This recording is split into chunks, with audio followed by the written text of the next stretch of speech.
একটা পড়া বিষয়কে কিভাবে বহুদিন যাবৎ মাথায় রাখা যায় তার কিছু সহজ উপায় হলো, নাম্বার 1, যে বিষয়টা পড়া হলো সে বিষয়টাকে খুব সহজভাবে নিজের ভাষায় একবার লিখে নিতে হবে।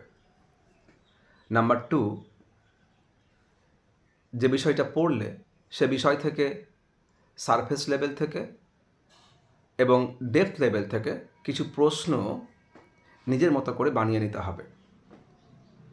নাম্বার 3, যে বিষয়টা পড়া হলো সেই বিষয়টাকে কারো সাথে, হতে পারে বাবা মা, বন্ধু বান্ধব বা দিদি দাদা অথবা টিচারের সাথে একবার সহজভাবে ডিসকাস করে নাও।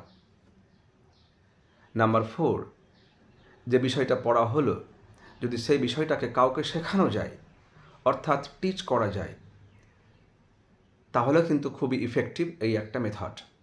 এই 4টা উপায় খুব সহজেই যদি কেউ মেনটেন করতে পারে তাহলে একটা পড়া বিষয় বহুদিন যাবৎ মাথায় থেকে যাবে।